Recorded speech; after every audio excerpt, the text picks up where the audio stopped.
folks. This is Brandon, and welcome to What's Your Story, where we really try to examine different folks' life experiences, life lessons, their journey through life, and different things like that. I have a great guest. Ryan Dill is a YouTuber that I've just really fallen in love with the content, his passion, and some of the different things that he's done and engaged. I think you're really going to get a lot out of it. It's great to get to know Ryan a little bit, and I think you're going to enjoy that as well. Ryan, thanks so much for spending time with us.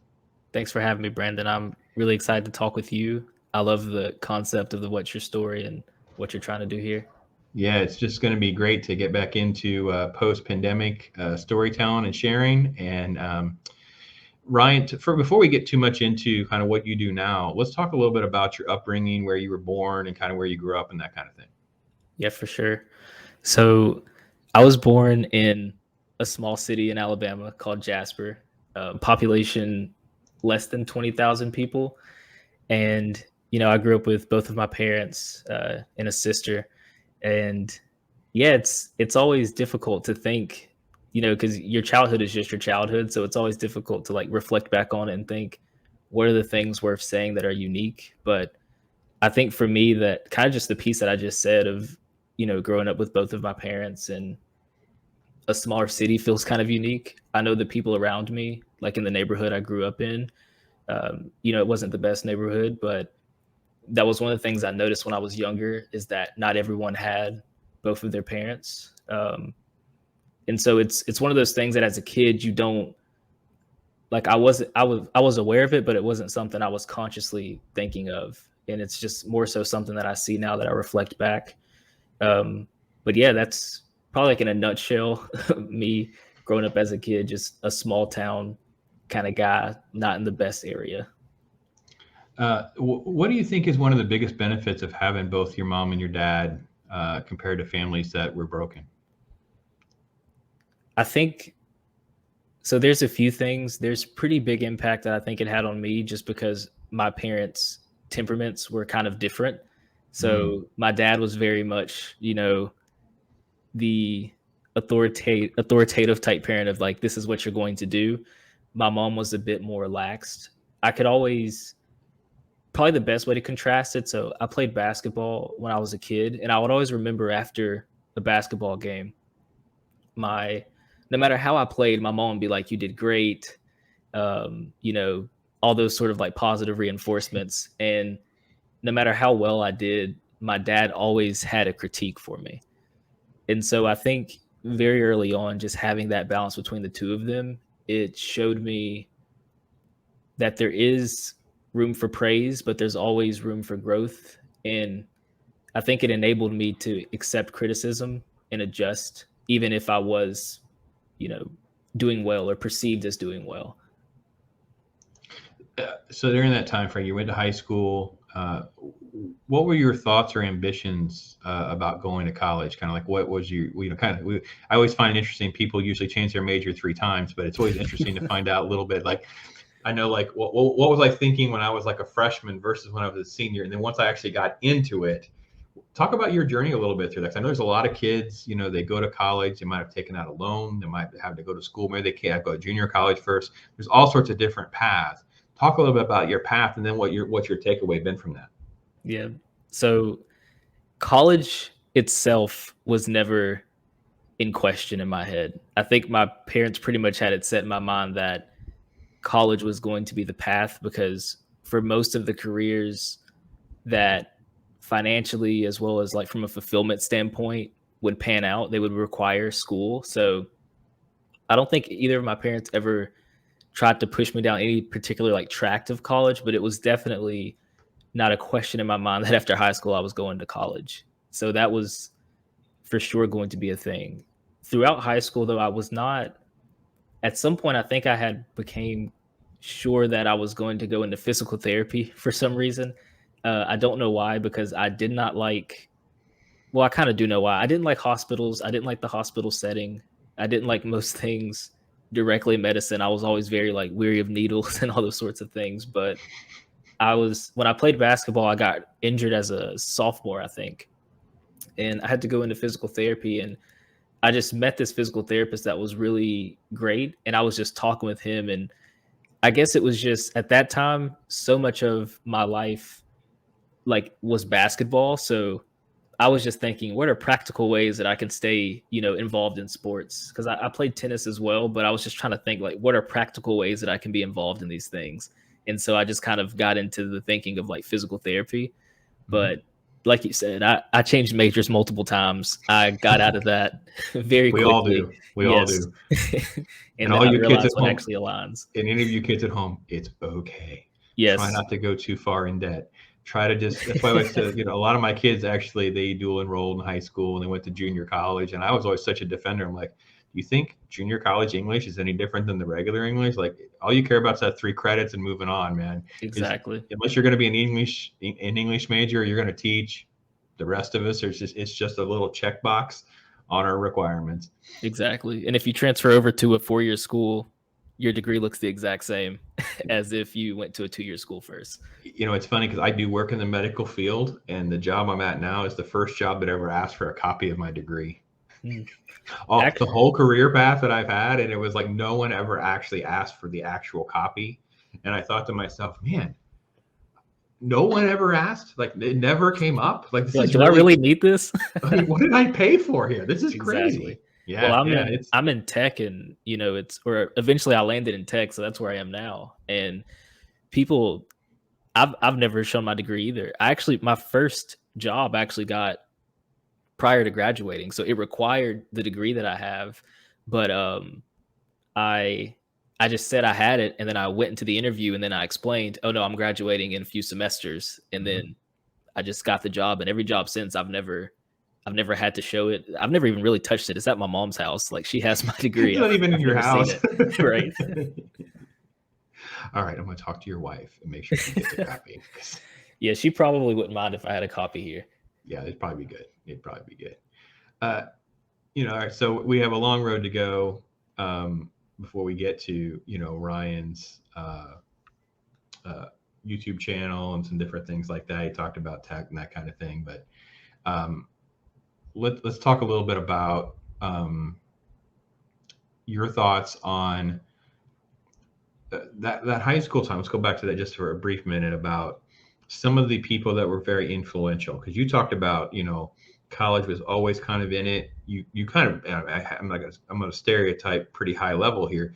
You said all these right things. Like you said, this was a job that will be fulfilling. I can support a family. It's like a plan. I have to have a plan and a path, and that will have to go through college based on the current structure of things. So who's helping you shape that besides just your parents, or is it just your parents? I mean, sometimes, it's a blend, right? So it's like X% mom, X% dad, X% this. You talk a little bit about that, a little bit about who's shaping you and giving you that, little nudge here, little nudge there. Yeah, I think a lot of just my overall influence in life, the more I think about it, like as an adult, it was so much my parents. Not even as much advice they gave me. Like, there's this weird concept that I thought about as I got older, and it's like, I always call it like radical accountability, and that it came from my parents. So they never, in so much of the stuff that came from them, it's never stuff they really said directly. Like, they never said, you're going to do XYZ, or you're accountable for this. It was just the way that they like moved and the way they did stuff. Like, I'll just give you an example for this before I talk about like how I guess they influenced my college. But like, if I went to school, I know most people's parents typically teach them, if you get into a fight, like, you don't start fights, you finish them, kind of thing. Like, I know that's the advice that most of my friends probably got. But with my parents, it would be, if I got into a fight, period, it wouldn't matter the circumstances. I would be in pretty severe trouble for that. And it led to like this very hyper accountability that I have for everything that involves me, even many things that are like fundamentally beyond my control. I couldn't help it if someone came up and physically initiated a fight with me, but I always knew I'd be held accountable with my parents through it. So in my mind, it was always, what can I do to mitigate the situation to not get into a fight, or to not let the situation escalate to that place, versus many of my friends where it was more so like, well, my parents pretty much told me if someone starts, you finish it, or you got to do what you got to do kind of thing. Yeah, you And I defend feel like, yourself. Yeah. yeah. And I feel like that led me to my like this weird accountability that I have of myself for even things that are out of my control. Like now I of course know if something happens and I need to defend myself, I have to. But it had this thing in my head where I was always, like in that example, wanting to do anything possible to mitigate things from even arising to that place. Yeah, that's pretty deep stuff. I like that. Radical accountability. So, uh, is it something that your parents really kind of just kind of pounded in you over the years a little bit and stuff like that? So, were there school counselors or teachers that were also really key in kind of shaping that journey for you to get you towards that university goal and that kind of thing? I think within the school, so they mostly just went along with what I would say, right? Hmm. But what do you know when you're, in 10th grade of what you really want to do? I didn't even like the job that I have now in product and technology. I didn't even know this job existed. So Yeah. I just had the scope of what I knew. So I would maybe go talk to a counselor and say, hey, I want to be a physical therapist. And they would say, well, this is how you do that. This is the path that you take to get there. Um, so they definitely encouraged me at the high level to go to college and to do those things, but I don't. It's so unclear to me how like where I end up was shaped by anyone other than just like circumstances and exposure and just like the internet, like me being able to see all these different career paths and realizing that like information systems and computer science was of interest to me. Hmm. Fascinating. Really is fascinating. Yeah, Ryan Dill on YouTube. There's the thing right there. User real Ryan Dill. You make sure you subscribe if you're watching this clip and get plugged into his content. Uh, Ryan, I think you're really touching on. It's just so different because my generation was, I think, so much more interactive with staff and teachers and things like that compared to some of the more recent generations like yourself and like my kids and those kinds of things. And I wonder, do you think that, because obviously you have a unique journey, we all do, but if you didn't have your parents and sort of like this self-built accountability and initiative, is that one of the reasons you think? Because there's a lot of kids that don't have some of that. That's why you see a lot more of the meandering. They don't know what to do, and even these kids that are going to college and they're getting degrees and things there's not even jobs for and stuff like that. I mean, that you kind of agree with my general assessment there, and maybe you can speak to that a little bit. Yeah, I definitely agree.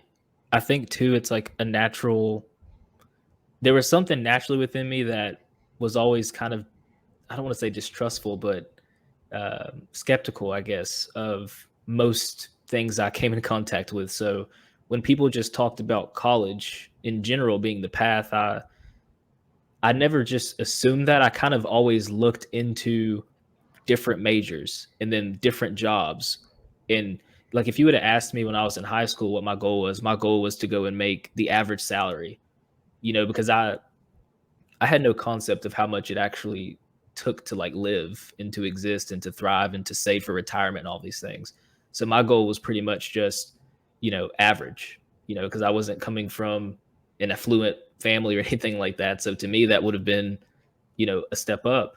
So yeah, for people now, I guess the biggest impact that I see on the horizon or what makes me optimistic is the internet and is like the accessibility to all of these different information sources, and most of them are free, which is like when we talk about like equity of information and things like that, the fact that you can go and learn so much stuff now on YouTube or even things that aren't free, close to free, like Skillshare. I have so many friends that are engineers that went to a coding boot camp, and they didn't even get a degree. They just went to some boot camp for several months and learned the fundamentals of engineering. And now they have high paying jobs, in the tech industry. And so I think I think you see a lot of people kind of like in this in between state of trying to figure out what to do because there's like a transition of people being told by their parents and everyone around them, go to college, go to school, but them not knowing what that actually translates into. Like, what do I go study? Right. Because just getting a college degree doesn't mean you're going to go and have a fulfilling career, depending on what your college degree is in. But there's some middle state between, okay, college is definitely the path for many career tracks, but also what is this other thing going on where I can access all this information myself, where I can take this like personal interest in my future and I can have a broader range of ideas that I can explore. So I'm not limited to the information that maybe my counselor at my school has, or even that my parents have for that matter. I can have a much broader horizon of what I can do and what I may want to do. Absolutely. Yeah. I mean, I think there's really been such a thing where so many folks don't understand that, there is a thing you can pay for and take master class. But I got to be honest, you can get the ins and outs of how the algorithm works on YouTube. Sure can get a lot of free master class education, can't you? Yes. Yeah, indeed. So let's talk about, transitioning to college. I don't know what your transition was like. Talk a little bit about, did you live on campus, or did you just commute, or how'd that work for you? So my very first semester of college, I lived on campus. That was the only time I did that. It was I didn't like the experience very much of having roommates, I'm and the with you roommates too, that I bro. It got. was terrible. Oh my goodness, It was awful. I had pretty tough experience with roommates initially. I mean, it was, you know, the way that I think and the way that I maneuver was starting to form to how I am now. And some of my roommates were not similar to me in how we thought and how we viewed the world. And it just led to clashes, I guess, like you could just say constantly. And yeah, so I did that for a year. So my first semester I did that and I finished out the year, and then actually went back home and I lived at home for a year. And then after that I went and got an apartment. And so I only lived on campus with roommates for a couple of semesters, and it if it can be avoided, I wouldn't recommend it to many people. Yeah, I yeah, know it's people have not. had good experiences, but mine was just not that great, so I wouldn't recommend it. And my problem wasn't even just roommates. It was just the entire dorm life was awful. I had Yes. the first thing I learned real quick is I actually was like the only one, because the floor was separated into like 4 different sections. So you had maybe 10 or 12, each row had 10 or 12 rooms. And I was the only one on my little row that knew how to do their own laundry. There was a story like every couple days, that first week of school, with someone ruining their clothes or what. I'm like, can you guys live? Like, are we going to have to worry about checking you? Like, that was the first thing for me. And I Yes. kid you not, like every week, no one ate real food. This was before people had like this, because now you buy like a food card and you'd always go to the cafeteria and whatever. It was so much more of a free for all for me. There would just be literally like 25 pizza boxes stacked at the end of the hall every single week, every few days. It was just, it's pretty much the same, is it? You're nodding like all the time. So I'm not My telling you my anything. diet was awful. I'm not now the main thing No, that I I'm not had a saying I problem didn't with. also eat badly, Okay, but I'm okay. just saying it was so bad. I'm like, Yes. I am not fitting in with these folks. Well, my main problem was the first thing that you said, and it was the dorm life. So, yes, the first week, the first couple of weeks, parties, all that stuff, very cool, very fun. But then after a couple of weeks of that, and especially if your roommate is the kind of roommate that always has people over and everyone is always participating and doing all of these things, and you're like, hey, I actually like I have a test tomorrow, or like I have to go to work as well. Like I have stuff to do, then that party lifestyle isn't that fun at that point. So I think that's what happened for me that really made me not enjoy it. Is parties are cool, but it's always cool to be able to leave the party. In the dorm situation almost felt like you can never leave the party because you just live in the party. But it's definitely dependent on your roommates and who you get. But that was the thing for me. My diet was definitely awful though. The beginning, because it was I went from, like having a mom who cooked dinner every night to, you know, eating like a terrible McDonald's diet and stuff like that every day.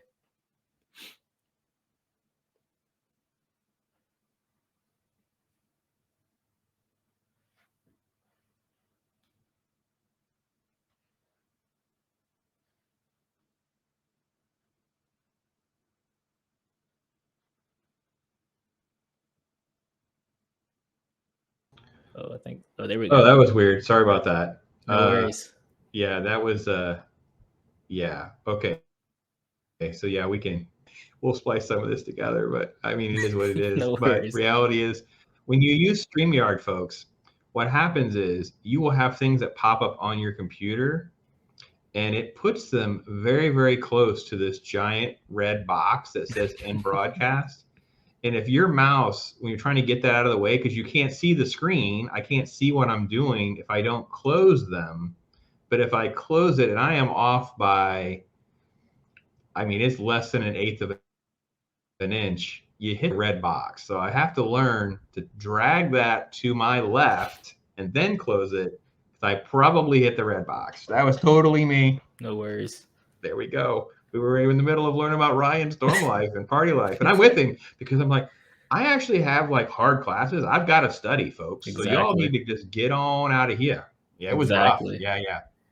I think we ended up swapping roommates. We ended up just started swapping people out. We're like, okay, I can get along with that guy and this guy. So y'all need to figure out how to trade and move around.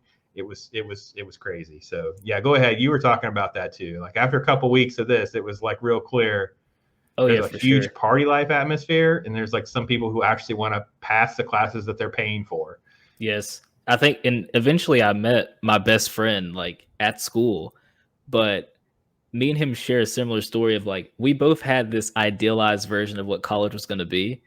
And it was almost like immediately like, oh, that's not what college is. And not just like the dorms, but even just like the in-class experience. Like I thought it was going to be all of these just intelligent people sharing and contending with each other's ideas and like challenging each other.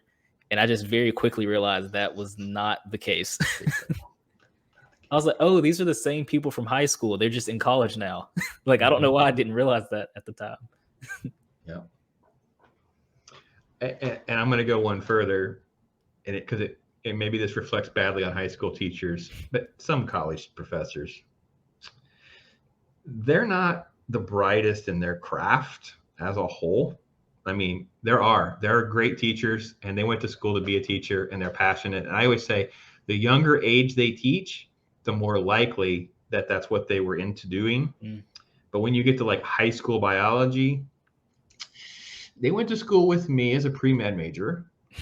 And then maybe semester 3, they were pharmacy or occupational or something like that. And then they vanished and you didn't know where they were. You're in like third year, you're in like cell biology and genetics, but you go to I go to like a ball game or something, and like, or I'd have an elective that'd be on the other side of campus, and I'd see them like, wow, where have you been? Oh yeah, I changed my major again. I'm going to be in this and whatever. And next thing you know, they're teaching biology. You're like, oh, they're that person. Okay, yes. I got it. And then in college, you find out that they're like, there's different ones. There's like the TAs. There's like the teachers. And then you're like, oh, they just do research with this professor who pays them. This professor's so old. He's tenured. He doesn't even care. He's paying attention to what he even says. You have to figure out. So your first semester, answer me, I assume you're nodding because nothing has changed in all these years. It shows how bad education is. This is so frustrating.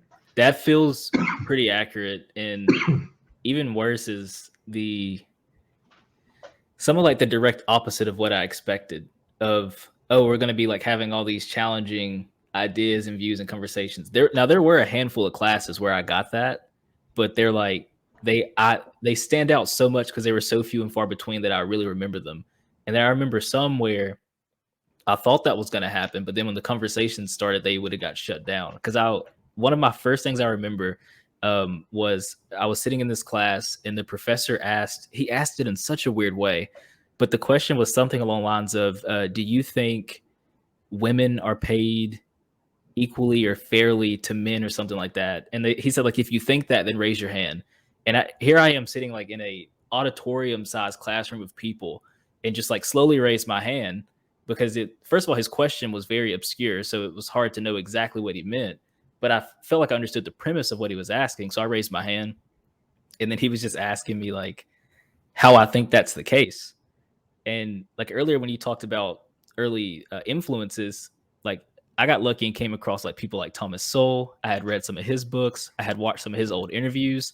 So Praise I the was Lord. just, yeah, Thomas Sowell's the so I Thomas was is the just, man. yes, Tom is the man. he probably, as far as like people I read and watched, he probably had one of the biggest impacts on me as far as like Mm. just books I stumbled across. I don't even know how I came across his books. Like there's two books that I think I read that altered the way I think a lot about life in the world, and like one of them was his. Um, the other was it's this book about it's called The Last Lecture, and it's a book Mm. about this dying professor. He has pancreatic cancer, I think, and that's when you were talking about what's your story. What you're doing with this is very similar to what he was doing, but in this book, he essentially is leaving this legacy for his kids, and it's almost like the original 12 Rules for Life that Jordan Peterson wrote, but it's just like these like tenets and things to live by that he left for his sons because they were so young he wouldn't get a chance to teach them about how to be a man and about their life. And that's a book that I just picked up randomly in the school library when I had to write a book report, and the book looked cool and I ended up picking it up and reading it. Yeah, that's it right there. And that I read that in maybe 6th or 7th grade for the first Wow. time, and Look at you. it completely like changed how I thought about a lot of stuff. It gave me a lot more perspective on like more future thinking and looking forward. And to me, I just saw that cover and I saw the rocket ship and the way the book looked. And it was around the time that like Harry Potter and a series of unfortunate events and things like that were popular. So it just had that aesthetic to it. So I picked it up, and it was one of the first nonfiction books that I read that I really liked. And now that's mostly what I read is nonfiction after that book. That's fascinating. Randy Posh. Yep. And a lot of professors give talks titled The Last Lectures. Professors are asked to consider their demise and ruminate on what matters most to them. And while they speak, audiences can help but mull over the same question. What wisdom would we impart to the world if we knew our last chance? This is fascinating. Yeah, what a great recommend. I'm going to check that out. I don't think I've ever read that. It's a great book, and it's very accessible. So it is, I mean, it's something I read when I was in 6th or 7th grade. Hmm. So it's one of those ones that I went back and reread it too when I was a bit older, but it held up very well. I think it's a great story, and it's kind of also just like an autobiography.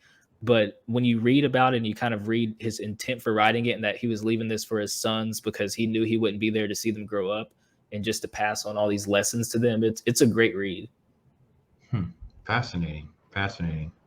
We drifted away from the college life a little Oh bit, but I yeah. think there's a lot of value. No, but no, trust me, there's no rules, man. There's no bumpers. We just whatever happens, and then we'll try to pull some clips, and we'll just have a good time, and it's all documented. And I think that there's, our hopes and dreams, as our voice is documented, it's out there. If there's one person that could get something out of it, then so be it. And I know for me, it's interesting that we should all be able to connect when our college experiences are all so similar and yet decades apart like this. Like I'm so much older than you, and yet I'm like, holy cow, so little's changed. And I remember I had classes. So for instance, I was terrible at physics, but I had a TA professor, and he was fantastic because he was still trying to make his way. So he would make time for you. But I had another class, and he was like a dean. He was like a chair of that department. I forget which it was. I want to say it was like cellular biology or genetics or something. And you couldn't get any help from him at all. He was just above that. So it's interesting how these stories are similar, and I bet these folks that are going to schools run into these roadblocks and hurdles and things like that and feel like they can't even connect. They can't talk to their parents. They can't talk to, but I'm like, we all went through the exact same stuff for the most part. It sounds like your experience is so similar. So you have this incredible influence in your life, this massive decision that you're paying for and that kind of thing.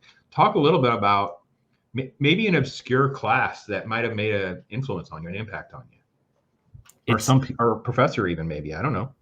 Yeah, there's definitely, so pretty much throughout my entire like college journey, I didn't enjoy most of it until, and it's probably similar to what you hear from most people, until my last couple of years. Once I started getting into the classes where I was studying things that were going to be directly beneficial to me in my career.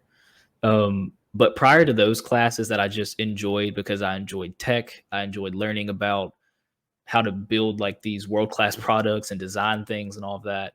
Um, oddly enough, there was a literature class that I had, and I can't recall this professor's name, but this is where I met my best friend at in this class. And we met just because we always joke and we always say to each other, like, we realized that we weren't NPCs. Like, we always joke and say, like, there's a lot of people you run into and you're like, these are non-playable characters. They're not going to say anything unique. They're not going to share anything with you. And we just bumped into each other and Love realized the that. fact that you used the term. I'm so down. I've found somewhat of my own kind Yes. that uses the same term, because there's so many people. I had to explain it on a live stream. Like, we did one of our first live streams where the three of us were together, and I had to explain this to them. I'm like, I don't understand. What world am I in that you guys are not in? And this wouldn't have. Right. I had to explain red, blue, black, and white pills. I had to Yes. explain the pills, and they A didn't know lot of pills. it, I think, too, depends on like cultural references. So, like, anybody that games or has gamed or even conceptually understands gaming will know, like, when they hear NPC, they're like, okay, you're just referring to some static bot that you walk up to them and they got these two lines they're going to say, and it does not matter what happens, they're going to say those lines. And like, all right, I don't mean to derail your story. Go back to your best friend, no, you're your fine. NPC connecting or whatever. That was good Yes. stuff. No, you're fine. But me and him, essentially, like you just said, we connected around that because we both said that and we both understood what we meant, because so many people would just not get it in language like that, of us saying, like, this class is just full of NPCs, which is, it's so interesting in a class like literature where it's so much conversation and so much interpretation. So we always joke of, like, I don't know if me and him would have been friends if he would have just been in one of my computer science classes, for example, and we would have just been sitting there doing like problem sets or something. Like, we wouldn't have heard each other speak and then kind of like contrasted it to the other people in the room. But the thing about this professor in that class was, we were reading this short story called, I think, The Minister's Black Veil. We were reading this story and we had to write a paper about like our interpretation of it. And this professor had a certain leniency. Even though I didn't follow the assignment, I just wrote what I wanted to write. I really just wanted to write a paper about the internet, because that's all I had been thinking about around that time, was how impactful the internet is, how impactful it will be. And so I didn't really want to write a story about, this short story that I had read. So I just pretty much wrote about the internet through the lens of that story of, because basically in that story, for anyone that's not familiar, you have a minister that shows up to church one day and they're just wearing this black veil, and they start getting all this hate, and people's reaction to it isn't very positive. And essentially I just wrote a paper about the internet and how most of the problems that we face are not a result of the internet. They're like human nature sort of issues, right? Like, if you're behind a mask or behind a profile or something like that, you can say very vile stuff, or whatever it may be. So this professor easily could have been like, you did not do the assignment, bad grade. But instead they appreciated what I wrote, even though it wasn't exactly on task for the assignment. And they saw that I put time and effort and thought into it. So, I got good marks for it. And there was professors like that I would enjoy, because you could even see that professor was not an NPC. They were not like, oh, you didn't do the assignment, bad grade, or you did what I said, good grade. They read it and thought about it and saw that I thought about it and I had read the story and understood it enough to, abstract it onto another concept that I preferred to write about. Wow. Isn't it great to see, people have made such impact on your life. And a lot of times we only focus on high school. We don't focus enough on college, and that little bit made such a difference on you and now your best friend. Wow, that is interesting. There's one more too that I'll feel if I don't reference him, because it did have a major impact on me. And I've tried to track him down to tell him this. I'll probably just send him some random email if I get a hold of his email to tell him, and he'll probably not remember who I am. But it was a business management course I had, and the professor in there was Professor Powers. In the middle of the class, he asked me to step outside. And so I stepped outside with him, and he just pulled me aside. And this was the first time anyone had ever said anything like this to me. But he was like, I've watched your work throughout the year. I've watched your presentations you've given, the way that you've handled things, even like amongst like the group work that you've had to have to do. And he said, I genuinely think that you can operate at the C level or at least the D level of any company in the country. He said something like that to me, and I didn't understand why he was saying this to me. You know, I didn't um I hadn't ever had anyone say something like that to me of like, oh yeah, you can go operate at the C level of any company. And when he was saying this to me, like, even though I always kind of believed I could do anything, having someone that has no ties to you other than they're a professor of your class say that to you dramatically altered how I thought. So then when I walked into rooms with people that were C level or D level within a company, I assumed I can operate with these people. And so Yeah. hit that one statement he made. I don't remember any work from that class. I don't remember any of the assignments, but that statement he made altered like my perception of how far I could go and like how quickly I could get there. Having someone say that to you when you're, 22 years old or something like that. Isn't it funny how just that tweak, right? It wasn't like I can see you doing anything you want to do versus I can see you as C and D level, because that translates to, look, man, whatever career path you want to do, whatever company you want to work, you're going to be fine. You're going to work it out. You got the head on your shoulders. You got, what'd you call it?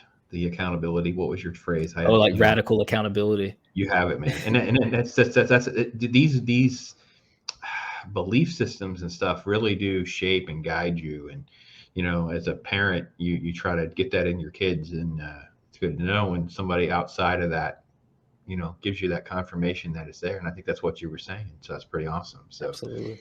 As now you find yourself, did you meet your wife during that time frame, or is she coming along later? So I actually met her when I moved back home, because I did not like the college dorms and other things that led to me moving back. But when I moved back, I worked at a JCPenney that is now closed while I was in school. And I was working there. And then, one day I'm there working, trying to like help people find a proper fitting suit or something like that. And in walks this girl that's walking from the back where you go and apply. And it's what's now my wife walking by, and I kind of notice her, and then, go on about my business because she had just applied. But then several days later, that's actually how I end up meeting her, is that she gets hired. She starts working there. And JCPenney had like this internal phone system that you could use. Like you could call, like if I'm in one area, I could call someone back in the other area. So I was up in like the men's clothing area, and she was working like in the shoe area back then. And so I like called the shoe area and was talking to her. She got my phone number, and then we started texting and talking. And then she pretty much, I think the first time we ever hung out, she actually came over on the 4th of July to my house where my parents were barbecuing. So that was like the first time we met outside of work, was her also meeting like my entire family. So it was probably kind of overwhelming for her, but yeah, that's how we met. So it was during that time. I met my wife at a job too. Nice. In a mall. Oh, nice. Yeah, that was worked me. At a pet store. I guess there's something about malls. It's worked out for us, but that's awesome, man. How long have you been married now? So we've only been married for almost a year now. So we got married during the pandemic. So, okay. But we've been together for a little bit over 7 years. Okay. All right. So newlyweds. Yep. How was getting married in the pandemic? That had to be, just crazy. Well, first, I think you were in Alabama, right? Yep.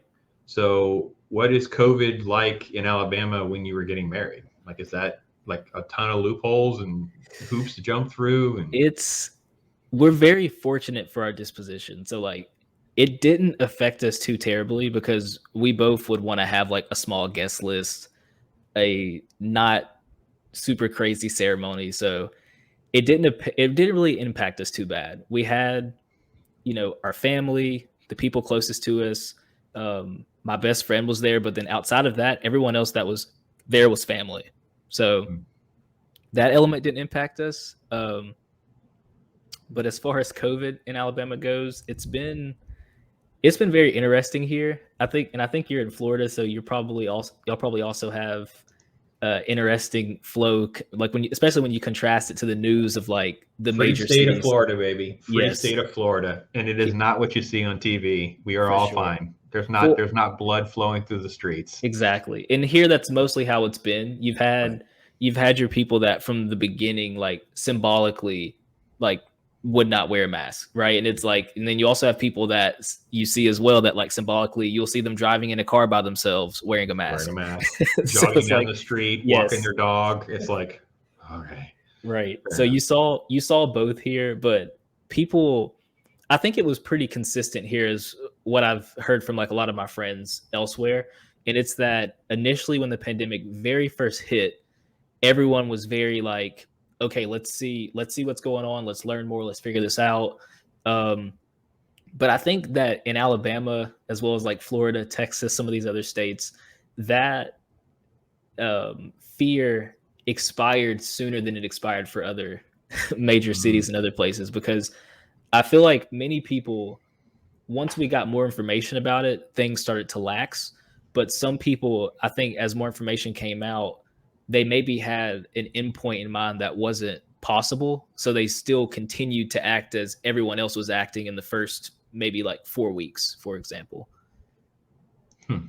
Yeah, yeah. No, I mean, definitely how it was for us. And I told you I work in the medical field. The pastor hat goes on. I got in a conflict over we should close churches and whatever just for the Mm. first few weeks in like February and March, because it's like we can't have elderly rolling up in there until we know what we're dealing with. Italy's not some third world country. And then by the time you got to May, we were having riots and protests and stuff. So it's kind of like all bets are off in Florida. And there really was no going back once all that starts. Like, well, Yeah. it's okay for those people. Everyone else, do what you got to do, man, and just be smart. And it was a lot more about education. It was a lot more about visiting your doctor. It was a lot more about, and businesses adapted really fast here. Yeah. That was one of my big things too in the very beginning, like that February, March. By the time you got to April, I always told people, I said, Aldi is the safest place to shop. They had line separation, plastic went up. I mean, you could get anything you wanted, and you had they had like massive infrastructure for people that were doing online ordering, so you could just pick your food up. I mean, it was like, it did not take long for many. I know I used to get gas at this one 7-Eleven. Plastic was up, Right. separation of the floor, staying away from people. It was very easy to operate and not put yourself in vulnerable situations. So, Yeah. All right. So let's do our plug. We got to do our plug. Ryan Dill. There he Nice. is. Real Ryan Dill. YouTube. He's a man. Listen, you have really, really incredible feedback for folks, man. I don't know if I should say you touch a nerve, but I think you've touched nerves. Before we get to that, what was the bug? What was the bug to say, you know what? I'm going to go on YouTube. I'm going to do a video about that. Because sometimes I think there's a bug. So for me, my bug dates back decades. Like I was into film, I was into theater, I was just that kind of guy. And I was, fell backwards into radio, fell backwards into doing the movie review stuff, which put me in press situations, which meant I met celebrities, and I'm not phased by celebrity. Like it was, I mean, even in college, I remember being at a theme park, and I'm the one that would jump the rope to meet the celebrity. Like well, did you get an autograph? No, why would I get an autograph? I just wanted to say I enjoyed their work. What are you talking about? Why would Right. why do I want an autograph for? It's I just don't some have other any paper. person. I don't have any paper. I don't even have anything, So, and I say that because I do have some autographs, but it was just like, I don't know that I don't know that I've ever met anyone that I'm in awe. Well, the Christian artist circles, because I'm into Christian music a lot, and it's become a circle that it's a much smaller world. Meeting them and knowing that they're real has made more. It has brought me more like value. Like when you meet someone that maybe you admire their work or something that they've said or whatever, and then you find out there's some sort of genuine nature to them, that hits you pretty good. That helps Yeah. me. So, but yeah, I rambled there. What No worries. what got you the bug, man? What got you kind of like, listen, I'm going to get a microphone. I'm going to actually talk to these people. Let's see what happens. Well, I think for me, it's always been an obsession with ideas. Because even like you said, celebrities themselves never really like got me going, I guess the way they do for some people, but ideas have always meant a lot to me, even when I didn't realize that's what it was. And so I think the thing that got me going with YouTube was I was just finding that in every conversation I was having with people that was a valuable conversation, it was a conversation about ideas. And I just wanted a way to like have those conversations documented, have my ideas documented, share them with more people. And I think that for me is what made me think everyone I was talking to, whether they agree with me or didn't agree with me, they always felt something. And then also they always appreciated the conversation we had. And so I was just pretty much thinking, well, that's anecdotal. Let me see how this applies to if I share this with more people. And I feel like that was just mostly my like starting point for YouTube and sharing my ideas outside of um, like my friend circles or people I might run into to discuss things with, because I don't really use social media much to share ideas because it's too limiting to like have to write like in 100 and something characters my thoughts on something that's Yep. going on versus, well, I can sit down in my office and make a 20-minute video talking about it, and no one can, well, people still can take me out of context, but the context is actually all there to where that's not their initial instinct is to take me out of context. They can actually hear what I think and not just try to sum it up to a sentence. Right. Right. And obviously, one of the themes that runs through your channel is a pro-life message. What is your faith journey in all of this? Did you grow up in a Christian home? Is that kind of your background? Like, just talk a little bit about that first. Yeah, that was so me growing up very much was in the church, very active in the church. And like mentioned earlier, probably foreshadowing this some, I'm naturally very skeptical of many things. And so I'm here in Alabama. I grew up in like a Church of Christ. It's very gospel, Matthew, Mark, Luke, and John. It's very direct, and that's the kind of preaching that you're getting in the church that I grew up in. And so in some ways the messaging for me, like some of the questions I had or some of my concerns, the way it was being preached to me didn't like it didn't meld well with the way that I thought. So I found myself, like, as much as I participated when I was young, separated from it. And it took me some time to kind of even get back connected with religion and even religious thought at all, because my exposure to it was that of the church that I grew up in. And so honestly, just reading like some stuff like Maps of Meaning, watching different lectures on YouTube led me to interacting with Christianity and religious thought in general in a different way. It wasn't the way that it almost felt like it was presented to me when I was a kid as this like almost like state of fact. It was more so like, here's these rich stories that I can learn from, and here's all these valuable lessons that I can derive from these stories, because there's no way for me to ignore that. Like, my Christian faith has played a part in how I think and how I move, because it was a part of how I was raised. Mm-hmm. And that's part of what scares me today is I think a lot of people are very willing to dispense with Christianity and neglect some of the goods that it's provided and some of the things that it's led to us today. And that was like my place where I hit that I really had to contend with it. Yeah. Yeah. I know for me, I walked away from a lot of stuff, and not directly, just apathy, college, jobs, life, kids, that kind of stuff. And whenever my wife and I, we were together, we had kids, and God kind of like put a divine situation in front of us that kind of challenged us about going back to a church. And we ultimately did. We would only go to one a week. We wouldn't go to the three. And then my wife said something very profound. She said, "I realize I'm blaming God for things that the church did to me." And I was like, yep. And then it was like little by little. And I know people always look at the end product. They go, "Oh, you're a Bible thumper, or you're a Christian." You're what? I'm like, well, you got to understand too. There's this journey.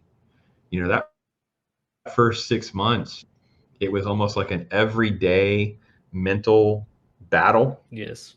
of questions, things. And like you, again, I didn't really have opportunities during that time to really do a lot of internet stuff, but it was a lot of like, I'm going to read this book. I say like he was like an associate pastor. He basically gave me all these books. Read this one. I think it'll help you. I know you're a science guy, so you're going to have these kinds of questions. Here's this book. Here's some videos. Listen, if you don't want them or whatever, there's no harm, no foul. You give them back to me. You whatever, no big deal. Just get to them. And some things you get to, some things you don't. I think it's like you're constantly chipping away different questions and rabbit holes and different things. And is there like a certain question that you like one like faith-based one, like I had to get over this one? Like for me, there was things like I always love the fact that there's no proof of God, but it's almost as though science has explained everything. And I found this list that Stephen Meyer had done in an interview where he talked about like and the one that always stuck with me was human consciousness. What's the formula for emotions? Like there's these certain things that exist that if you purely believe in just evolution, you purely believe in just this, we don't really have a way of explaining all that. And not only that, you have something that is so innate in a human that can be in a third world country, in the richest population in America. It can be in 13th century. It can be in 21st century. And there's something that's the same. How can that be? How can that be? And I was like, whoa, that popped my bubble a minute. Not saying that made me really, I'm not even trying to say science can't understand all that better or understand it at all. But at least it made me go, okay, wait a minute. There is some things here that are very profound that I haven't spent time really trying to give God a fair chance. Like I hadn't given him a fair chance that I just hadn't thought about it. Do you have one of those things or a story like you could share where it kind of like, yeah, this was a big hurdle for me, or this is one in particular that I can put my finger on? I think that for me, there weren't as many like specific things. Like there wasn't very many, well, when I read this story, this came up, or when I read that story, that came up, or, things like that. Because nothing steered me away from being an atheist faster than reading atheist. Like there were so Yes. many holes in their thinking, and there was a lot of presuppositions that they just have that I think purely just came from religious thought that they couldn't explain. Like when I maybe hear them talk about free will or things of that nature, like those are the sort of things that made me say, okay, I'm not an atheist, because that's most people's path. I think if they stray from Christianity or any religion, is they start thinking, oh, maybe I'm an atheist. But for me, when I started reading and watching some of their stuff, there were big gaps there. And so I think the main thing for me was never any particular questions outside of, at the highest level, what purpose do I believe religion serves in my life or in people's lives? And we can say specifically here, since like the context of where I grew up, and the major religion here is Christianity, because that's what I grew up in. So I could look at it and say, what purpose does Christianity serve in my life? And it basically led me to the point where I look at it and say, I think that, and I've talked about this in a video before a little bit, but I think there's many kinds of truth. And I ended up, for me, putting Christianity into this category of functional truth that, and we may differ on this, and I think that's fine. But I view religion as incredibly valuable stories and incredibly valuable lessons that tell us something about human nature and human condition and how things ought to be, that science could never answer. Mm-hmm. But then I also see like science and other realities as like factual truth, so they can just tell us what is. I don't think science can never tell us what ought to be. To me, there's no secular argument for why someone shouldn't kill someone else. Right. Like that, right. All those have to lean on like moral arguments, or arguments that, even if people make that argument, say that it's not based in religion, it is, because it's based off of some beliefs or presuppositions that come from Christianity. And so for me, that's the major thing. There wasn't particular issues outside of what is this being put forth? Is this putting forth what is, or is this putting forth what ought to be? And so that was the thing in my head where I moved from thinking that the Bible and the teachings were telling me what is, and they were telling me what ought to be. Yeah, that's good. That's real good. The one thing I think is, I know I've heard, so like the basically like an anti-aggression principle, or just a nonviolent principle from an atheist. It's always like, but you're being authoritarian because you're setting that standard, right? But another human being can just say, well, that's not my standard. Exactly. Like you don't have a right to judge me. Like, I don't care that I don't care that you're telling me I can't do something, because there's nothing bigger than both of us to make us both accountable. And again, and I'm an increasingly hardcore libertarian again / anarchist of like, can everyone just do, I had said this in a video. I don't even know if I posted the whole video now that I think about it. But anyway, it was like the Texas versus California mindset of like, Texas doesn't really care what California does, but California is obsessed with what Texas does. Yes. And I'm increasingly like in this camp where I'm like, I really don't care what you do. But you are like obsessed with what I do. Like, you guys cannot stand that I'm a Christian. You guys cannot stand. I didn't do anything to you, and it's just like, wow. Yes. And I think that's what you're saying, is that there's this like, there's a book. I was going to try to look it up, but I didn't want to Google and type while you're talking.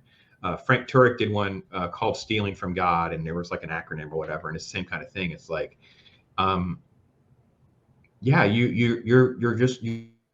you're arbitrarily deciding what morality is. You're just making, and it's not to say that you can't do that. No one's saying you can't do that. Like Sam Harris is notorious for this. Like, yeah, it's okay.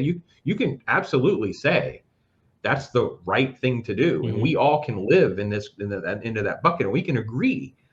But that has nothing to do with a faction of humanity that will not agree with you. Yes. You have no real authority to tell them that they can't live that way, other than you don't. And then what are you going to do? Go to war with them? Because exactly. At that point, they're just declaring conflict with your structure. And I think that's what we see kind of play out in the Bible and other things in history. Like, well, that's what happens, basically. So that takes you to your knee, and you have this rich foundation of your faith, and you have the thoughts and whatever. But man, oh man, bro, you go into some pro-life topics. Wow. I mean, I am increasingly pro-life. Like, I've never not been, but it was also one of those, I grew up more in the, but they can do what they want to do. And then it become more like the mantra was safe, legal, and rare. That was the mantra that took off for so long. And there was no real authority here, even in the church, as far as I know. Again, I didn't hear it, that said, well, if it's safe, then why is it rare? Right. Why are you putting constraints on something? Like, who are you to decide? Like, there's no, and then it was like, well, when it's 6 months, well, all right, so 5 months and 30 days is okay. And then it was like, well, when it has it's always like this moving barometer of change. And then something happened. And again, as my faith grew, I was reading different books, I was learning more. And as a scientist, I'm also watching technology change, right? I'm watching NICU babies born earlier and earlier, saved earlier and earlier. I mean, I've been in the NICU when there's crack babies there. I've seen stuff that I would never think this could be a normal human. And science has been blessed with some miraculous brains to learn how to make things save lives. Like, yes. That's what we do in this country, especially. But then a switch flipped somewhere around 2015, 16. It kind of coincides with Trump getting elected, where the abortion movement become a pro-abortion movement. And I'm like, well, wait a minute. I thought it was about choice. I thought it was safe, legal, and rare. And it become, no, anything goes. You don't have a right to tell them they can do anything. and everyone is obsessed with what every state does. We can't have 50 different rules. We have to have this one authoritarian, anything goes thing. What is your thought on that? Because obviously you were younger in college. I don't know about you, but I really didn't care about these kinds of things when I was in college. I mean, I kind of had some of the philosophy. You're learning different things. You're being challenged. I wasn't like you. I wasn't reading what you were reading in middle school. I wasn't reading Thomas Sowell. So you're way ahead of me in the curve, brother. More proud of you. But speak to your journey in observation of some of that from like an outsider looking at society and culture, especially at your age, because it's so much different than what my journey would have been like. Yeah, I think for me, there's like a saying I've heard multiple times where I think it's something like, it's like if you're not liberal when you're young, you have no heart, but if you're not conservative when you're an adult, you have no brain. Yeah. And I think for me, originally, like almost your default positions, especially as a young person, are typically more liberal because those ideas tend to sound very good on surface, and they typically are like an ideal sort of thing. And so I think for me originally, if someone was to ask me when I was in high school, I would probably say pro-choice because how the position was framed and my limited interaction with it. And like I hadn't really thought through the position that much. The thing that changed me on it though, and just watching from the outside, wasn't as much the political language around it. It was more so, like you said, just like sitting back and like somewhat stoically just looking at the science, like actually just looking at it and seeing what actually occurs at conception, what actually occurs. And so that just led me in one way to that view, because I started to notice that in no other circumstance would we say that this wasn't a life outside of this one particular circumstance that for some reason politically was being upheld. Now, combine that with some of the other things around that time that I was starting to read, like when I learned about Planned Parenthood's origins, when I learned about the connection to eugenics, and then when you look at the statistics of what's happening with abortion, who it is disproportionately impacting, it's always amazing to me the issues that more liberal-minded people will talk about, and they'll talk about disparate impact, but then on other issues they'll ignore it. And abortion to me is one that, why is it that in major cities, if I'm in the womb as a Black person, I'm more likely to be aborted than I am to be alive? Like that's what when you look at when you look at Margaret Sanger and what she said she was going to do, like it isn't like this is just some conspiracy. They said this, and this is the exact same organization. And even early on, people that are feminists that say they are pro-choice at this point, the original feminists, before you had like these multiple waves of feminism, they were very heavily against abortion.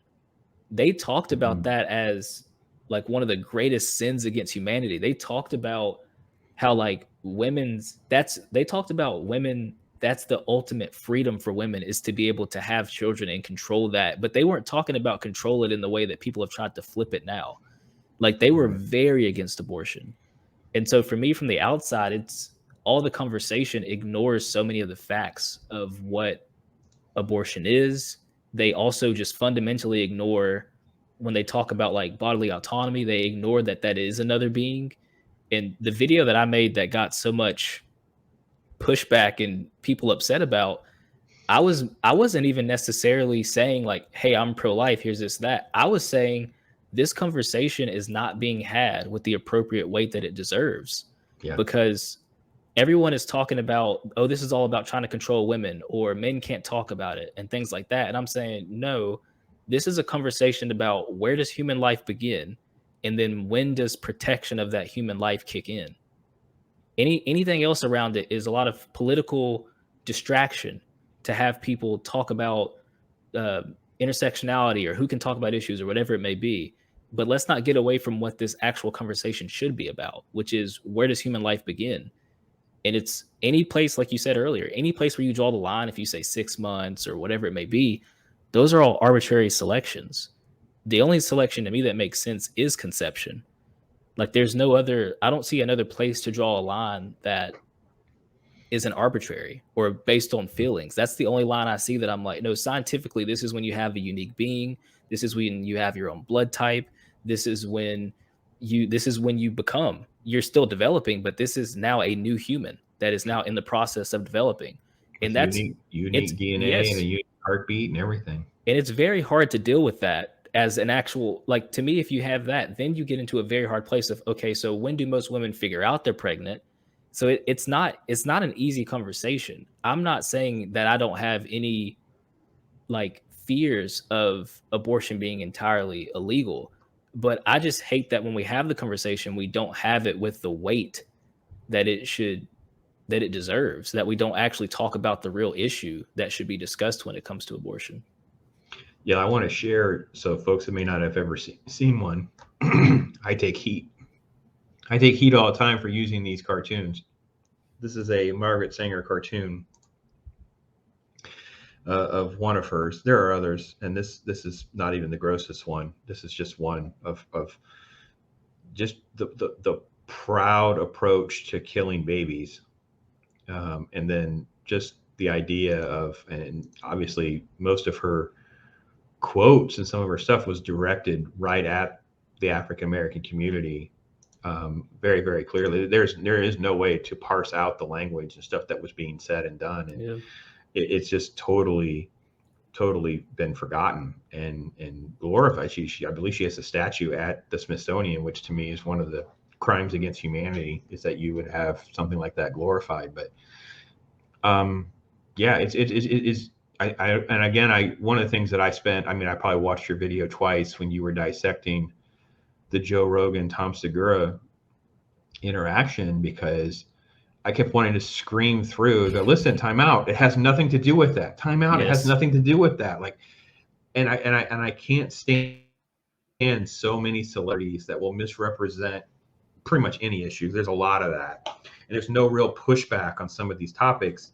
And there's also not a really good representation of like the church. Like it's somehow like, well, they don't care about them once they're born, and they only care about this issue. They don't care about like the death penalty, or they're pro death penalty. Okay. I don't know about you, man. My faith has made me so anti death penalty. Yeah. Where I am like, I've read stories about salvation of Nazis. I've read about people who are just the most horrible, humane people. I've worked and preached now for years with a group that are full of drug addicts and alcoholics who've all found Christ and changed. I can't justify morally that I would kill any of these human beings, because it could be tomorrow that their life could be changed and there can be hope. And they may still have to face the penalty of whatever their crimes were. I'm okay with understanding that there's a law, but I'm not okay with you trying to dismiss my faith, that I don't treat the unborn 2-day-old fetus with different DNA the same as the guy that's going to get the chair tomorrow. That's Right. That's not fair. You're not, I mean, sure, that may represent a percentage of the population, but you need to understand that's not. And I also can't stand, I think you said this in that clip, but if not, it may be one of your other clips too. Go to these rallies and stuff. They're mostly women. They're run by women. Their organizations are held by women. What are you talking about? Lila Rose has become famous now. Abby Johnson, right? These are not people with the masculine characteristics. Like, what are you talking about? Like, it's absurd. I listen, if I was ever asked to be on Rogan, I'd be like, listen, Joe, it's great. I love it. I got to be honest. Can we get Abby Johnson in my place and tell her story? Yes. You tell her story for me. Yes. You watch Unplanned and then not want to talk to her. Because Unplanned, and I knew this story. I already knew Abby Johnson. I'd been covering Abby Johnson. I'd been talking about Planned Parenthood like you had. But when I saw the movie and I saw the reaction of people, I was like, there it is. There's a light switch. The other one for me, are you familiar with the Kermit Gosnell case? The House of Horrors in Ohio, the No, abortion doctor. I don't think so. Yeah, look up Kermit Gosnell, and he eventually had to face the crimes. Ironically enough, and again, I don't know. I'm so behind on cutting clips out of my videos to know where I'm at on things. Because I did do, or I have notes to do a little thing on Pittsburgh, University of Pittsburgh, I believe, is still doing research where they're delivering the baby, then getting the tissue they need, and then putting the baby down, which is essentially exactly what Kermit Gosnell got prosecuted for doing, except that he wasn't selling it to a university for research purposes. So it's like, okay, wait a minute, they're doing what? Yeah, and this just happened. It's all because of the pandemic. We can't get any traction or attention talking about how all of this has kind of come back rather quickly. And it was, and I've worked in the medical field now long enough to know that some of this stuff is a very hot button issue, and people are very sensitive to it. And it's not fair to act like all scientists are insensitive to that, because that is not the case. And there are tons of Christians and people. The Islamic community is very sensitive to this. We work with people that are Hindi. They're very sensitive to issues like this. This is not some Christian only thing. I can't stand that why are we the only ones carrying that badge, by the way? Yeah. I think too, it's, to me, it's idea part of of Muslim, Jewish, and oh no, go ahead. No, I was just saying, why aren't they being held with us too, man? They're not getting any of these rocks thrown at them for their pro-life stance. Well, I think it's, to me, it's still in part of what I was talking about in the video, it's all a part, I think, of the reframing of abortion to take the conversation away from what's happening. Because when I look at what's happening, and when even if I just, like I said, a lot of people that aren't Christian have very Christian presuppositions in this country, because that's just how the country was built. That's how the country was founded. That's what a lot of our laws and the ideas have that baked into them. So many people have these presuppositions, even if they are not Christian. And so I just think it all serves as, hey, let me distract you from what's actually happening. And anytime someone doesn't want to have the conversation about the root of what's being discussed, and it becomes, well, these are just a bunch of religious zealots, or these are Bible thumpers, or whatever it may be, it's like, well, why don't you contend with what they're saying? Because I can make a non-religious argument that says that abortion is wrong based off the precedent of the other laws that we have that protect life. But I haven't heard an argument for why abortion should be okay. I've heard a lot of arguments for why not allowing abortion would be inconvenient, but I haven't heard any reasons why, like, morally it should be okay, or why in law it should be okay. I have trouble, in my mind, seeing the distinction between an issue like abortion and an issue like slavery, because the arguments look very similar to me for people that are pro-abortion and that are it's not people that are pro-slavery, but the arguments of people that were pro-abortion look very similar to people that were defending slavery. I don't know. It's tough to tell, but I think all of it is essentially that the reframing that happened around this issue has led people to almost having these like predefined responses to anyone that says they don't think abortion is okay, because they'll say, oh, it's a religious argument, or it's Christians, or whatever it is they choose to use, or men can't talk about it. There's never an actual contention around the issue. Like, it's always character attacks or different things. And then I guess as far as like Christianity goes, it seems like it's probably mostly just in this country because that's the majority religion. I think that's why you hear so much of that here versus some of the other religions you mentioned, because fundamentally, I think they also share a respect for human life that isn't put into place with a lot of the like pro-choice positions. You get your fair share of hateful comments. So how'd that go? You say, I'm going to put myself out there. I'm going to speak on some difficult topics. I'm going to try to go through some of these thought exercises and things like that. Maybe, I know for me, my wife took stuff the first few times. My favorite is the badge of honor. So I'm going to make sure I share it with you so you'll know. I am the brainwashed spewer of bile and filth. Very nice. It's I'm going to make a button. I've just now figured out the t-shirt thing. I've just now figured out how to get my fonts right. So I'm going to make a button. That's a because it good was one of start the for merch. it was the first one. It was one of the first ones, and I'm like, that's pretty good right there. So, how'd that go, man? Because it is a humbling thing. It is a shocking thing. When they, and I don't know if you've had this, they'll bring your family into it a little bit. Mine's not been by name, but it has happened a little bit. Yep. Talk to that a little bit. That's tough. Yeah, it's pretty bad. It's honestly one of the things I took pride in the first videos I posted was that I was engaging and interacting with everyone in my comment section. I was responding to every comment. I was engaging with every comment because I really wanted to make my channel a like community that discuss ideas. I didn't want my channel to be a right-wing channel. I didn't want it to be a left-wing channel. I just wanted it to be people that are interested in discussing ideas, and we can all have our different thoughts about them, but ultimately we respect each other. And honestly, some of the hate comments that I've gotten have made me question how much I'm going to interact with the people that watch my videos, because in some ways it makes me not want to read comments, because for every 20 comments, maybe 2 or 3 are some of the worst comments you'll read, and you don't want to read those. It's the best ones to me are when I get called racist about when I talk about certain issues, and that's always news to me that I'm in racist towards Black people specifically. So that's always news Well, to you're me to probably a find white out. supremacist, right? You and Larry Elder are the face of white supremacy. You're just young. I've read that you just too. didn't know it. Are you Yes. really? I've read that as well. I did not know I was. It was news to me. It's such a racist thing to say to another human being, is that you would conflate them to any other race. Like, oh, you know what? You're, telling Ben Shapiro he's an anti-Semite or he's a Jewish. Nazi. I'm like, did you just say that? Like, what? Like, this stuff happens all the time. Well, to me, I mean? the one thing that I take, the one thing that I appreciate when that happens is that it highlights to me that I'm not dealing with a person.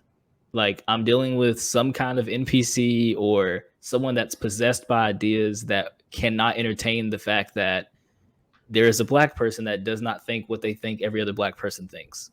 Like, I pretty much look at it and say, if someone says something like that to me, they are possessed. Like, I'm not dealing with the real person. No real person in the real world would come up to me and say that, because it's absurd.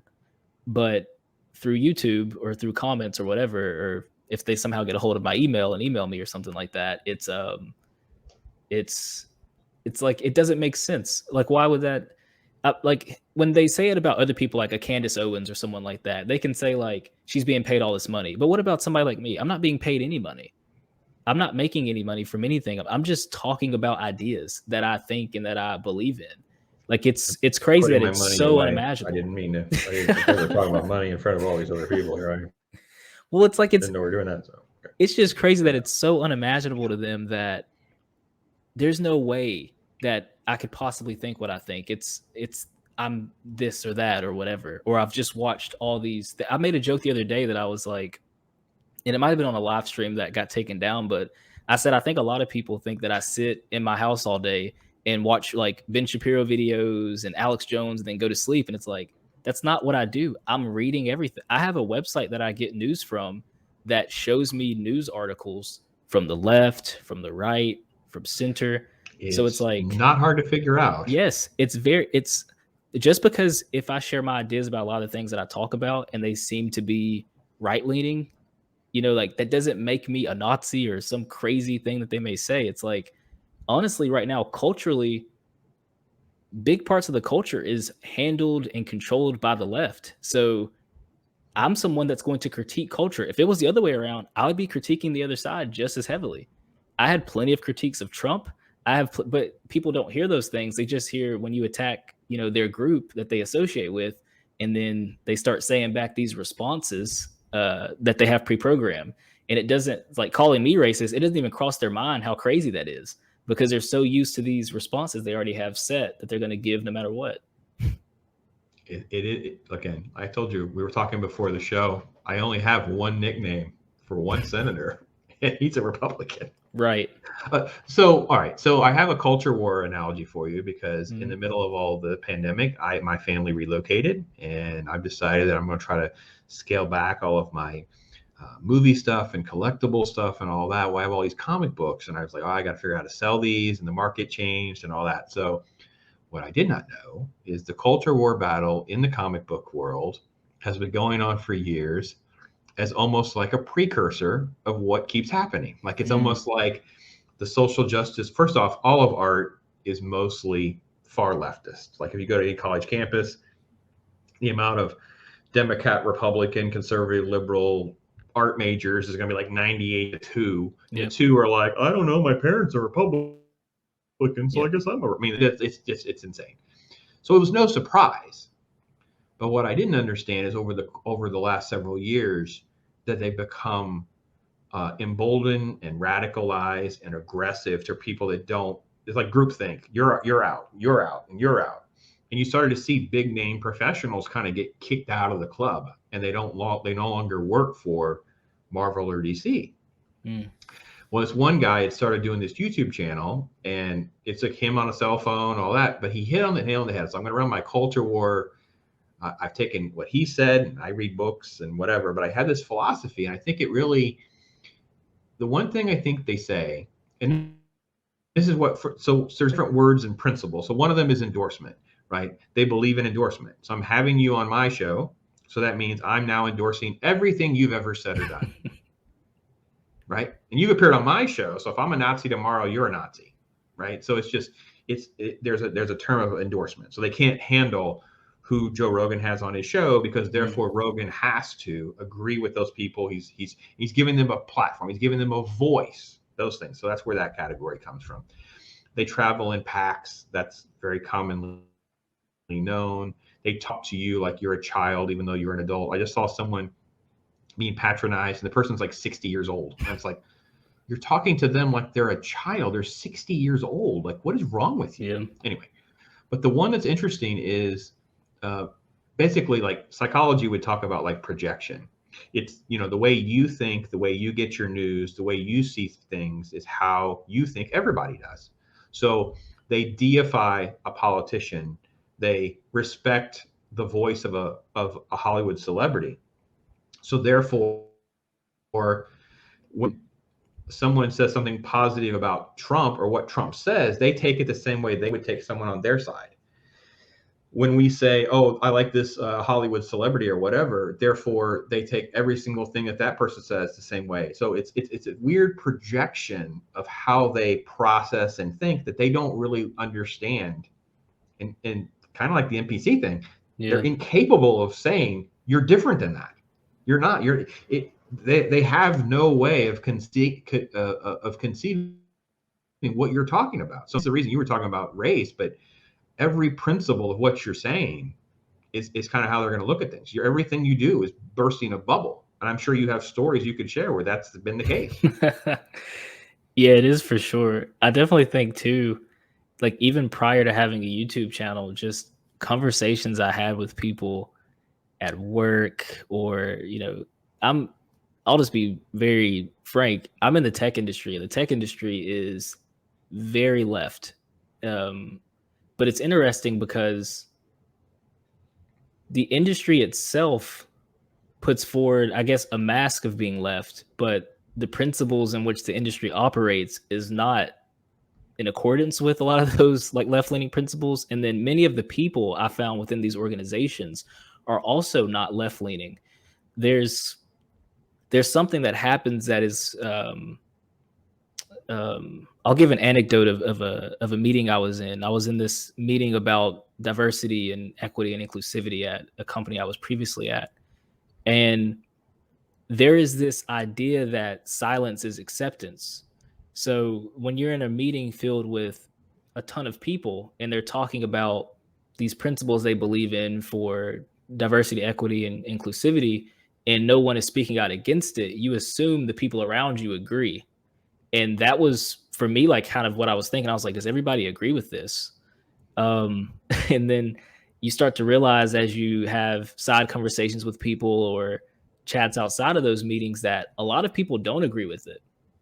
a lot of people are very much opposed to it, but just don't speak out for like functional reasons, right? You don't want to have an argument with HR because that's mostly where the DEI requirements and conversations are coming from. Is from HR and those kind of departments. And they're now starting to have separate departments that only focus on diversity, equity, and inclusion, which is a whole separate thing that I didn't predict, but I was kind of afraid of when I was in school because many of my friends that were majoring in human resources had some pretty radical ideas about race and about all sort of things. So for me, I think the experience has been interesting to see what happens there. And then even when I just watch some of what's happening as far as ideas being spread overall, there is that idea of like giving someone a platform, like you mentioned, that I just fundamentally disagree with. Like, just because you have me on your show doesn't mean that we agree on everything. And better yet, if you disagree with me, then we should really talk and have that conversation be public so people can hear our disagreement and decide who they think's making the most sense. You know, what position do they think they agree with the most? And so, yeah, I think overall for me, that's I probably have tons of stories of me talking to people and them being challenged by something I said and them not having a response, but their typical response might have been that what I said was racist, for example, or something. But then when we're in face to face in person, that's just silly to say. So they won't say that. And they kind of get a bit They stuck. don't know what to do. Yes. Yeah, they don't know what to do. It's like, how do I come to terms with this? How do I contend with the idea? It's even to me the same thing with celebrities. It's like some people will think that just because something has a lot of likes or consensus appears to be around it, that what they said is right. And that's just not how this works. Just because, you know, Taylor Swift tweets something and says something political and a lot of people like it, that doesn't make her a political commentator. That doesn't make her an expert on that particular topic just because she has a lot of likes on it. She could still be very wrong in her analysis of what's happening.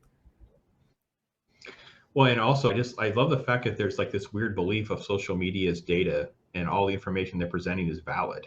Like, why are we listening to Twitter when we know for a fact Russians, Iranians, Chinese, North Koreans all hack and try to create bots and try to manipulate, and yet we all act like every single voice on Twitter is the same, like it's American next door to you, it's like your neighbor. And I don't know about you, but I have like rebooted my social media presence several times. Like, I just purge things out. Like, someone's like, well, you only have 139 followers. I'm like, yeah, because I deleted the 10,000 people that were there before when I started over, because I wanted a nice fresh start, except for the 100 people that I know. And then I'm just going to go from there, because I don't want to deal with whatever has transpired in the last 3 years to be some plague where everything I post is bombarded. I'll stir up my own trouble. I don't need any help from you people. I got my own. I got my own issue. So all right. So we've gotten heavy for a really long time. So let's have. So obviously, I'm a pop culture nerd. I have a whole channel on the pop culture nonsense. Before I talk about that, though, let's do our proper plugging. Thank Ryan you. Dill. Get your stuff in there, man. Ryan Dill. Connect yourself. Throw some comments in there that he may or may not read. That's what I would do. I'll probably keep reading them for now, unless you say, unless they continue to get I'm going to start scrolling through your comments. What I'm going to do. Hey, did you see this one? This one's juicy. Yes. I like that. Yes. So listen, what do you do for fun and stuff? Do you have anything that you collect, or you're into sports still, or what roles with Ryan to keep him decompressed from all this going on? You got a little one in your life now, so it's a lot, man. Yeah, it's definitely, I definitely have hobbies. I have things I'm interested in. So much of that shifts when you have like kids though. So a lot of it is kind of revisiting stuff from the past. So a lot of like old Disney movies I've been into lately, as well as the new Disney movies that my daughter likes. And I now have much more of a fondness for like traveling to Disney and places like that. So I definitely like those sorts of things. But then for me personally, still, I'm very much into music. I've always been into music. So I enjoy playing guitar. I enjoy listening to music, all of those things. Recently, I've gotten more into videography and photography. And YouTube kind of led me to that. I was making YouTube videos and I was like, I want a better camera. So then I started watching all the YouTube videos teaching you about which camera you should buy and then how to use these different settings. And that got me interested in that. So Yep. that's like a new interest of Been mine down that I've that been rabbit into. hole. Been down Yes. that rabbit hole. But I'm an old Very, dog. I'm not able to. I just keep trying to. I stole from Think Media, Sean Cannell. Like just level yeah, up. Just keep leveling up. Just get it a little bit better and a little bit better. But at some point, it's like analysis can lead to paralysis, man. I'm not getting anything done, so I've got to kind of go. All right, this is where I'm at for now. for Keep sure. working through it. But all right, well, that's cool. What music are we? What are you into? I'm always trying to find stuff because we're past the age where there's like radio music and there's like a top 40 list, and so now it's just word of mouth. So I'm going to open my browser so I can make sure I pop stuff in there to spend time with, because I'm always like looking for new stuff. So what would you recommend? What's out there that you're like, that's good, this is good? You got anything going on? It's interesting when I think of what I'm listening to like most frequently now. Well, I'll just go into like my recently played. So Kanye's last album, I've listened to a lot. His last album, Donda, I've enjoyed that one a lot. I listened to that yesterday. Yeah, yep. I've been listening to that. Honestly, anything that's like newer R&B or like things that have elements of new R&B, I'm very much into. So that's like Frank Ocean hasn't put out anything in a few years, but pretty much anything Frank Ocean I love. I love all of his albums. I love all of his work. I'm always waiting for him to drop more music. Okay. The 1975. I don't think I know of anything that's really recent. Yeah, Frank's like, I mean, he's put out singles and stuff's leaked, but as far as albums go, nothing there. Okay. So I've been waiting on that. Band wise, I really like the 1975. I listen to the 1975 quite a bit. Me and my friend always joke. We always say we have the musical taste of like a teenage girl, and I think that's probably pretty accurate. So most of my recommendations, just listen to them through that lens and just have that expectation. Well, it's funny because I'm pretty transparent about my love of Christian music. I have this thing where we got back into faith. My wife was really much more into Christian music than I was younger. So she knew all these different bands or whatever. And it's like one album, one artist, one album, one artist. And then I sort of like, I don't even remember when it was. If we went with the youth group or whatever, we went to what was called Winter Jam. And there's like 10 different bands and they're mostly from different genres. And I'm like, what? And then I suddenly realized Christian metal is not like two guys. It's 20 guys, and Christian rap is like a thing, and like, oh, wait a minute, there's this. So it was real easy to expand into a library. Yeah. And then for me, of course, I'm old school, so it's like this 80s 90s stuff that's cheesy and poppy and just, for sure.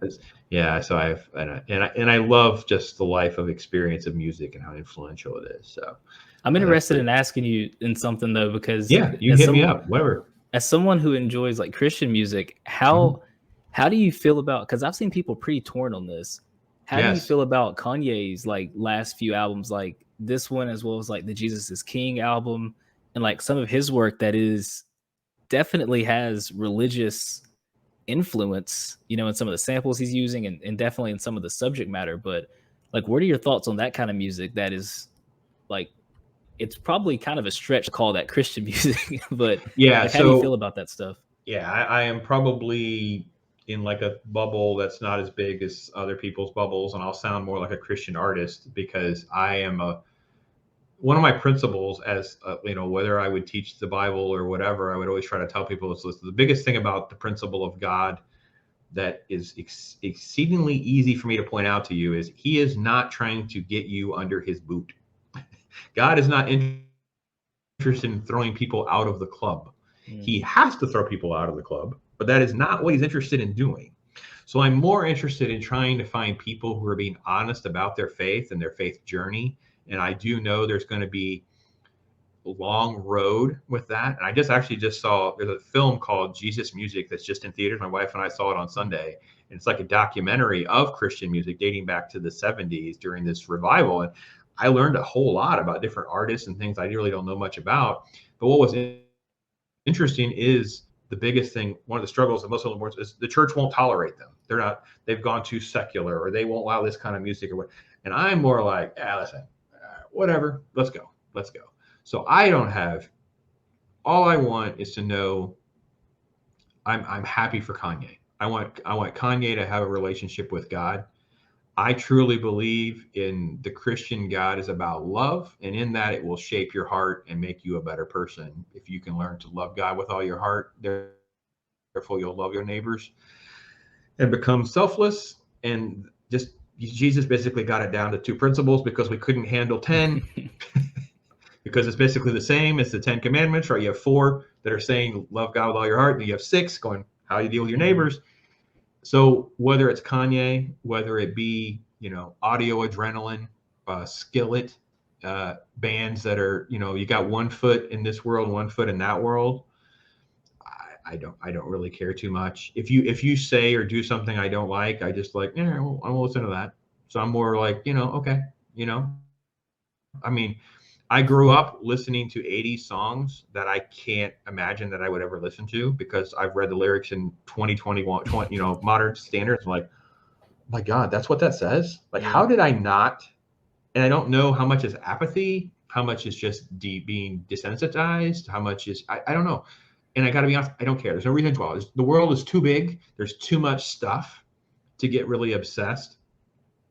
If I was sitting down with Kanye and I would get to know him and understand who he really is and not the persona I think he is or I can kind of perceive, then it would be easier to make an evaluation of it. But I don't get to do that. So for me, if, a Christian artist is on stage with some secular heathen, in my brain goes, boy, I sure hope they rub off on that person. And I said this from a pulpit. I said, the greatest thing we could ever do is pray for the nastiest atheist, political, whatever you name people, and they were to get saved. Could you imagine if Bill Maher was like, got saved tomorrow and was on fire for Jesus? Richard Dawkins' heart was healed and suddenly was like in this conflict. That is the greatest thing that could ever happen because it saves that individual. And hopefully, because of the voice, it would change someone else. Yeah. That's kind of how I look at it. And I know that's crazy, but I've read Bonhoeffer and I know the stories. I've seen people's lives, like criminals, change personally. I can't carry a stick. I just can't go around and do it. And I know that there has to be elements of correction in the church. I know there has to be elements of teaching that is not what we want to hear because God is trying to teach you not to be selfish, and we are by nature. And I deal with it every day. I did things today that I don't even know that I did, and God will bring to my mind. I enjoy music that feeds me in the moment. I just did a live stream, I think it was last week, where I was joking about Journey, and I went to my safe, happy place in the 80s, was listening to Don't Stop Believing. And it become this metaphor for politics about, just keep the faith, keep the faith, keep the faith. And the song's not even really about that. It's about this relationship thing. But it was just, yeah. So I didn't know that I even really stumbled across answering your question in a way, but yeah, I'm like more of like I try to be less judgmental. I don't know. I'm probably not really good at it, and I'm subconsciously not good at it because your brain just does things. Yeah. You know what I mean? I'm actually really struggling to be perfectly transparent about my stuff, my sin. I'm having a hard time with like the mask oppressionist stuff right now. Like this weird oppression and just trying to unperson people. Like, what? Like, why do you care what they're doing? Can you worry about yourself? Like, if you don't like what that person's doing, don't go near that person. That's what I do. I just don't go to that person. That's been one of my biggest conflicts, I think, in my thought is that I pretty much landed in a very, or politically at least, I thought I landed in a very like libertarian position on pretty much every issue.